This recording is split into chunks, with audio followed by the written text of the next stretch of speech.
Iglesia, el Señor te bendiga.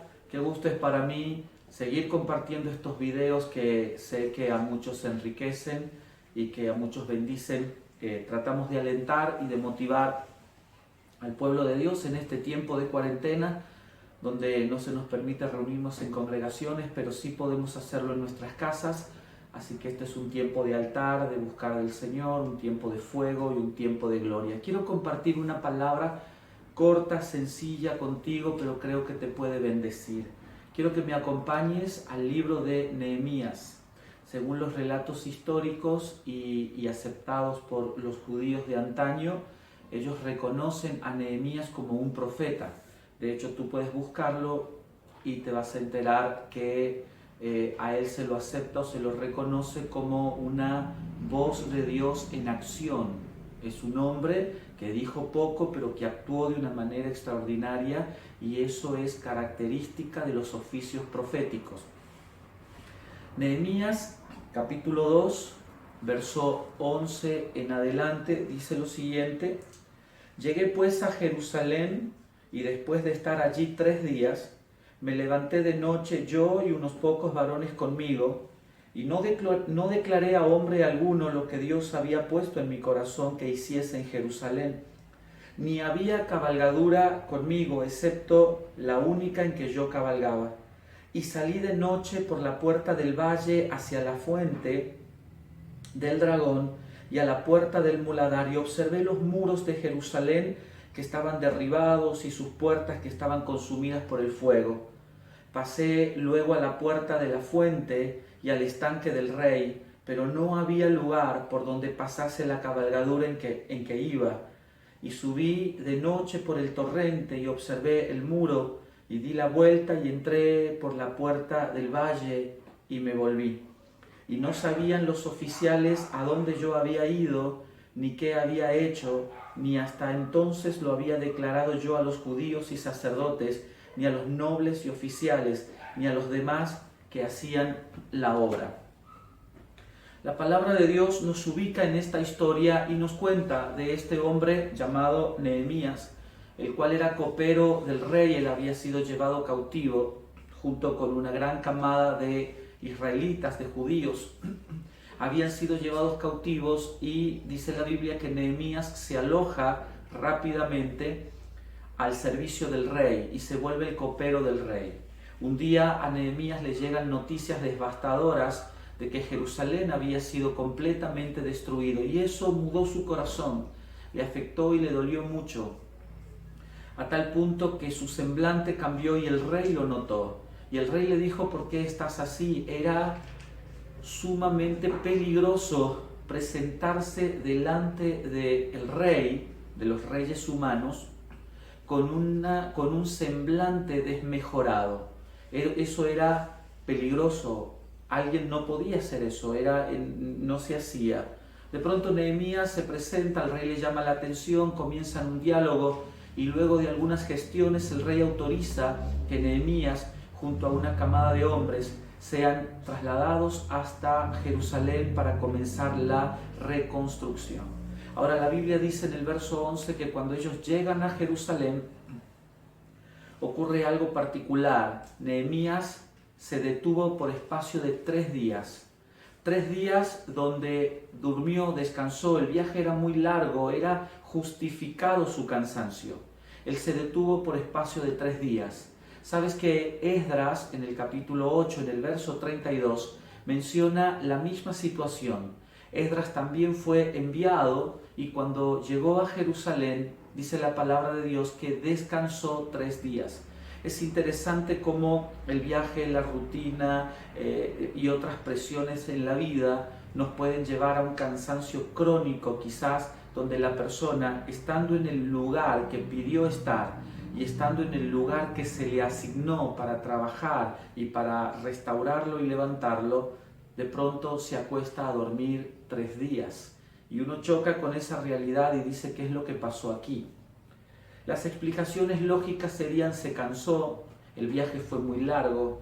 Otra explicación es que Nehemías se detuvo 3 días para pensar y para meditar en cómo iba a hacer lo que tenía que hacer. pero yo quiero llevarte a algo un poco más profundo para que usted y yo podamos entender algunas secuencias o algunas actitudes que ocurren aquí.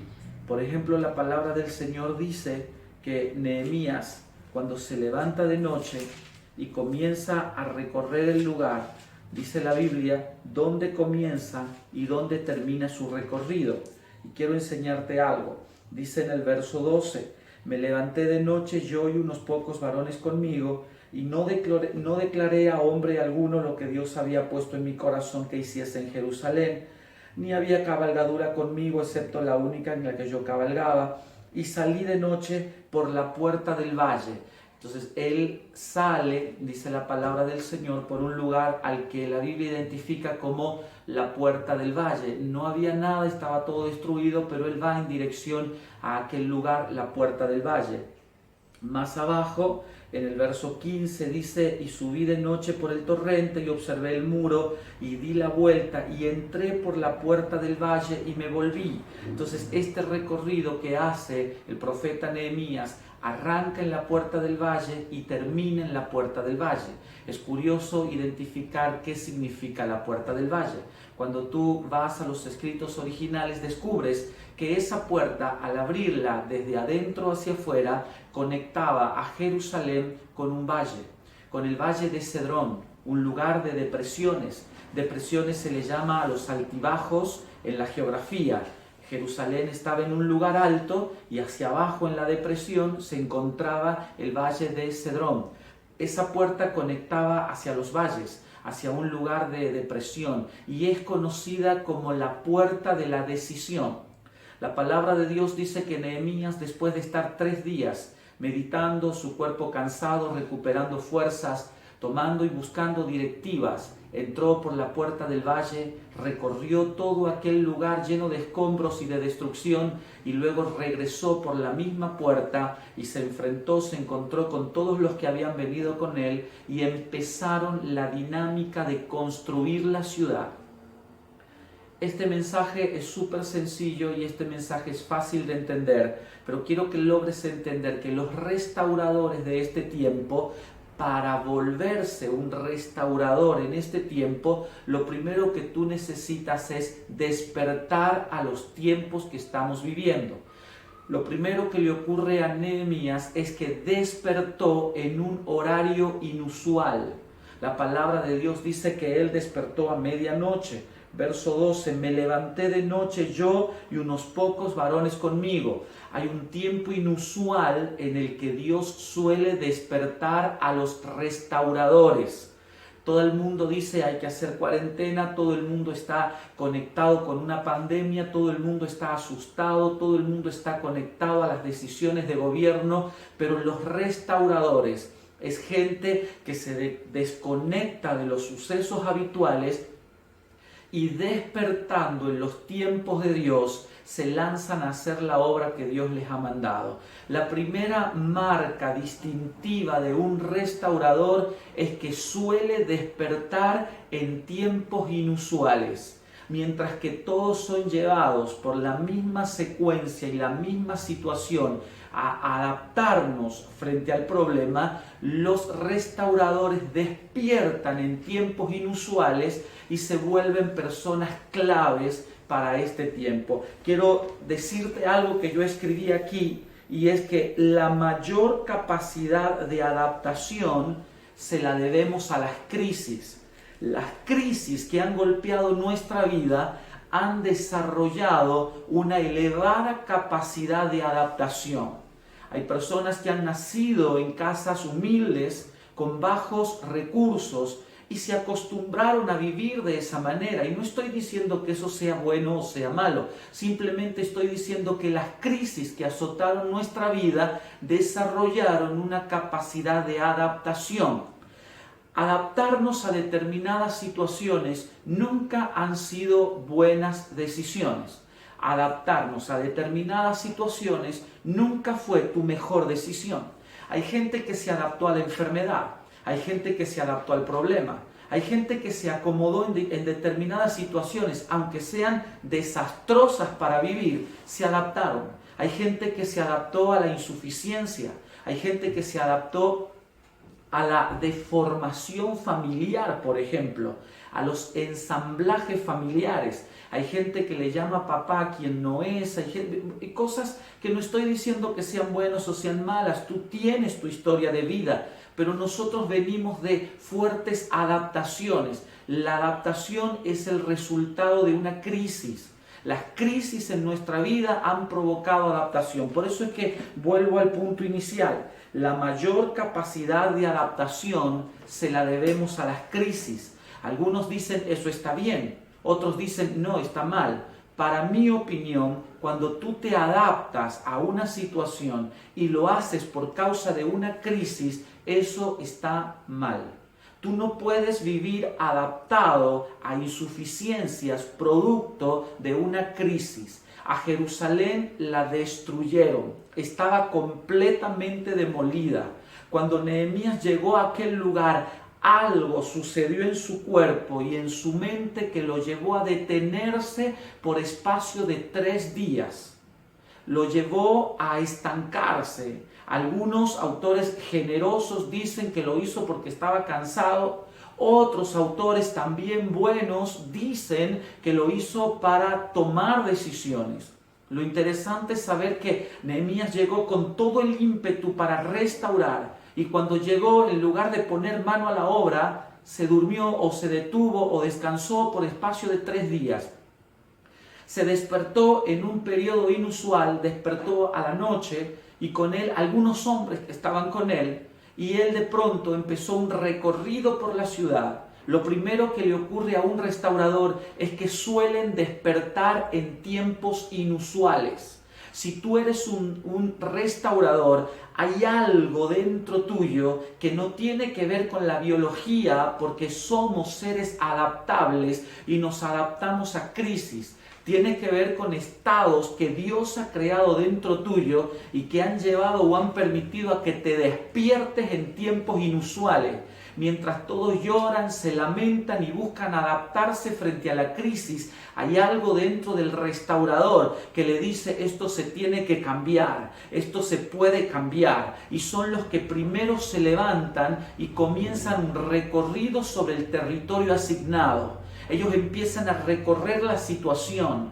Dice la Biblia que él lo hizo de noche, se montó sobre una cabalgadura, sobre un animal y empezó un recorrido. El primer lugar que Nehemías visita, dice la Biblia, que fue la puerta del valle. La puerta del valle es también llamada la puerta de la decisión. Es una puerta que conecta lugares de depresión geográficos a lugares bajos, donde las personas solían ir para tomar conciencia, para meditar y sobre todo para tomar decisiones. Nehemías comienza su recorrido en ese lugar y regresa por ese lugar a encontrarse con los hombres que habían sido enviados con él para este trabajo. Y allí en la oscuridad de la noche hace su primer discurso motivacional para que comiencen los procesos de restauración. Lo primero que hizo Nehemías fue despertar en tiempo inusual. Lo segundo fue tomar decisiones. Los restauradores son gente que habitualmente toman decisiones. Quiero enseñarte esto porque esto es importante. La gente que está vinculada a procesos de restauración que son usados para restaurar a otros son gente que habitualmente toma decisiones sagaces. Toma decisiones por otros. Les recuerdo que otros pueden estar adaptados frente a una crisis y acomodados a la situación, mientras que los restauradores, ellos constantemente toman decisiones sagaces, motivan a su gente a hacer, a actuar. Quiero mencionarte algo que creo que te va a servir y que está bueno recordarlo siempre. Disonancia cognitiva. Quiero que te grabes este concepto. ¿Qué significa disonancia cognitiva? Es la capacidad que tiene mi cerebro de expresar mi no conformidad. Vuelvo a decírtelo. ¿Qué significa disonancia cognitiva? Es la capacidad que tiene mi cerebro de expresar mi no conformidad. Es algo que se da en algunas personas. Mientras que algunas se adaptaron y ya su cerebro no los estorba frente a la situación que están viviendo, hay otros que no logran adaptarse porque su cerebro le manda constantemente señales que no le permite acomodarse a la situación que están viviendo, y eso se llama disonancia cognitiva. Es algo que se dispara en el cerebro y que le dice a tu cuerpo, es la capacidad que tiene mi cerebro de expresar mi no conformidad. Los restauradores suelen tener esta parte en su cerebro muy activa, la no conformidad. No se amoldan, no se acostumbran, no se conforman, entienden que esto tiene que resolverse, no se adaptan al fracaso, no se adaptan a la ruina, no se adaptan a las cosas raras que están golpeando o azotando su vida. Es gente que tiene un disparador constante en la mente que les recuerda que se puede vivir diferente, que se puede avanzar a otras dimensiones y que se puede llegar lejos. Nehemías nos enseña, escuche esto, Nehemías nos deja una gran enseñanza. Los trabajos hay que comenzarlos y terminarlos. Nehemías nos enseña que él no solo comenzó algo, sino que lo terminó, y lo terminó en tiempo récord. Algo se disparó. Nosotros nos gusta pensar que ese es Dios.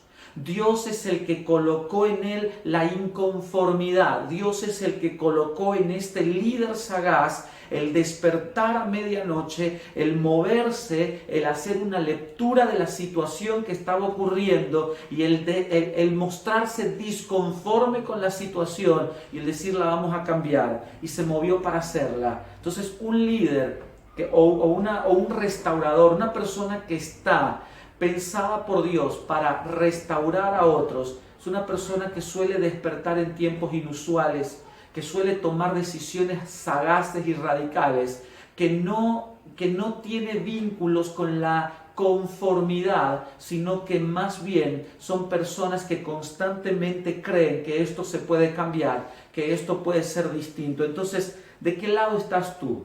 ¿O tú eres de aquellos que la crisis les permitió adaptarse a situaciones que están viviendo, o es que la misma situación generó una disconformidad en ti y tú te rebelas? Quiero mencionarte algunas cosas que yo escribí aquí. Primero, nada mejor que un golpe de realidad para recordarte lo que Dios quiere que hagas. ¿Qué hizo Nehemías? Nehemías despierta a medianoche, se sube sobre una cabalgadura y empieza un recorrido nocturno a ver la realidad del territorio asignado, a ver la situación que estaba azotando su tierra. Algo se disparó dentro de él y él dijo: no podemos vivir así. Regresó a su cuartel, regresó a su base, y cuando estuvo allí a medianoche y siendo aún oscuro, motivó a su gente para comenzar un programa de reedificación de la ciudad. Quiero que entiendas que las personas que trabajan de esta manera, vuelvo a mencionarte esto, nada mejor que un golpe de realidad para recordarte lo que Dios quiere que hagas. Hay personas que salen a la ciudad donde viven, que chocan con las realidades que otros están viviendo, y se dispara algo dentro de ellos que los lleva a involucrarse y a motivarlos por el cambio. Mientras que hay otros que, aunque están viendo la necesidad y la miseria de los pueblos, no se comprometen, su conciencia y sus estados no los estorba para nada, y ellos son felices aún en medio de la crisis, aún en medio del problema y de la tragedia. ¿De qué lado estás tú? ¿Quién eres tú en esta historia? Vuelvo al punto, nada mejor que un golpe de realidad para recordarte aquello que Dios quiere que hagas. Nehemías estuvo 3 días descansando, despertó en un horario inusual, tomó decisiones, recorrió la ciudad que estaba destruida, regresó y empezó la motivación para generar cambios. Empezó la motivación para los procesos de restauración. Quiero alentarte con esto, quiero motivarte con esto, y quiero que entiendas que a veces Dios ha permitido en nosotros golpes de realidad. Seguramente tú te has enterado que alguna familia está necesitada. Seguramente tú te has enterado que algún joven murió en tu tierra, en tu barrio, y aunque se nos estremece el corazón, parece que la conciencia no despierta.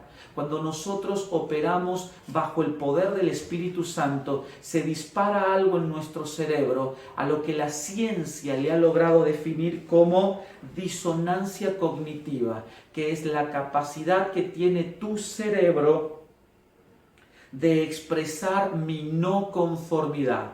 Es cuando tú te rebelas a situaciones, mientras que otros dicen no hay nada que hacer, tú dices sí se puede, hay algo que debemos y podemos hacer para que esto cambie.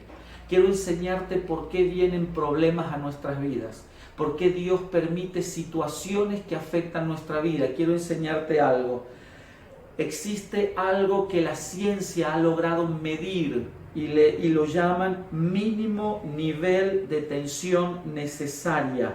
El mínimo nivel de tensión necesaria es algo que se genera dentro de tu vida y que no te deja conforme. Es algo que en el ambiente se genera una tensión.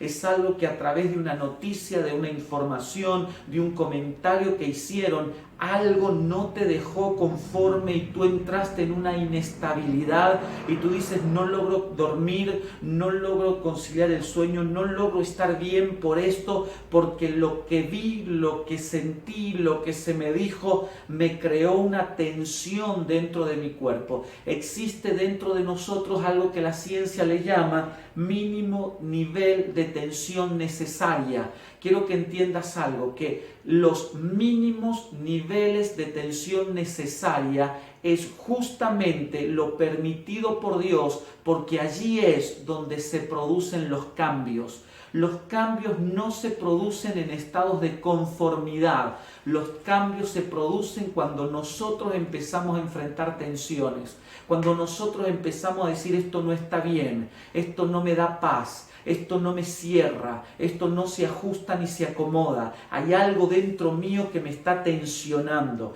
que yo siento que tal situación me tensa, me estresa, me doblega, me hace mal. El mínimo nivel de tensión necesaria es algo provocado por Dios para que se produzcan los cambios. Ningún cambio se produce en estados de conformidad, sino más bien cuando a ti te molesta lo que sucede, se provoca un disparador en tu mente y en tu corazón y comienzan los cambios que Dios quiere sobre tu vida. Quiero que tratemos de reflexionar. O tú te vuelves un restaurador o tú te vuelves el que se conformó frente a la crisis. O tú te vuelves aquel que vive esas tensiones de nivel, esas mínimas tensiones de nivel necesario que están provocando y produciendo cambios, o tú te adaptas a eso, te acomodas a eso, tienes siempre a quién culpar y a quién echarle la culpa y sobre quién echar tus cargas y decir por causa de aquel o de aquel otro. Tú puedes o adaptarte a la situación o volverte un restaurador. Qué bueno sería que como iglesia, como representantes de Dios sobre la tierra, despertemos en tiempos inusuales, tomemos decisiones, hagamos un radio sobre el lugar donde estamos viviendo, podamos conectarnos con las miserias de nuestro pueblo y tomar decisiones que afecten a nuestra tierra para cambiarla. Si tú eres de los que constantemente tienen un disparador que los lleva a no conformarse, entonces este mensaje es para ti. No te puedes adaptar frente a la crisis, sino que más bien tienes que ser causa de cambio y de bendición para otros. Quiero bendecirte con esta palabra. Antes de orar, quiero recordarte lo que siempre decimos. Mándame un mensaje, quiero saber de ti. Y si este mensaje que acabamos de desarrollar te sirve, yo te pido que puedas usarlo. Yo te pido que puedas bendecir a otros, compartiéndolo con otros. Y hazme una devolución. Quiero saber de ti. Quiero que me escribas, quiero que me mandes un mensaje. Si tienes una necesidad, estamos comprometidos para orar por ti y por aquello que te está golpeando o afectando. Vamos a orar, quiero bendecirte. Padre, en el nombre poderoso de Jesucristo, creo que llegó el tiempo de los restauradores. Los restauradores son gente que despierta en tiempos inusuales, gente que toma decisiones, aún decisiones por otros, gente que constantemente está chequeando y evaluando la situación donde viven, gente de Dios. Qué necesario es para nuestra tierra que se despierten los restauradores. Señor, quiero bendecir a tu pueblo para que sea el poder de tu Santo Espíritu afectando la mente y el corazón y despertando a los que son tuyos, despertándolos para este tiempo, despertándolos. Te lo pido en el nombre de Jesús. Señor, en esta hora, en el nombre de Cristo, declaro sobre tu pueblo el bien y declaro el poder del Señor, el favor y la gracia de Dios. Señor, yo bendigo a la iglesia, bendigo a tu pueblo y declaro sobre ellos tu poder y tu gloria y digo que el Espíritu Santo irá sobre ellos y los despertará. Aquellos que sienten en ellos el fuego por la restauración y el peso y la carga social, ellos despertarán en tiempos inusuales para restaurar los pueblos y el territorio asignado. Señor, yo bendigo a tu pueblo con paz, les bendigo con salud y declaro sobre ellos el bien y el poder de Dios en todo tiempo y en todo momento. Señor Jesús, te doy gracias por la iglesia. Los bendigo en este tiempo y establezco sobre ellos un tiempo de paz. En el nombre de Jesús. Amén y amén. Que el Señor te bendiga enormemente. Vamos a seguir conectados con estos videos cortos, sencillos, fáciles de entender, pero creo que te pueden servir y que te pueden motivar. Dios te bendiga.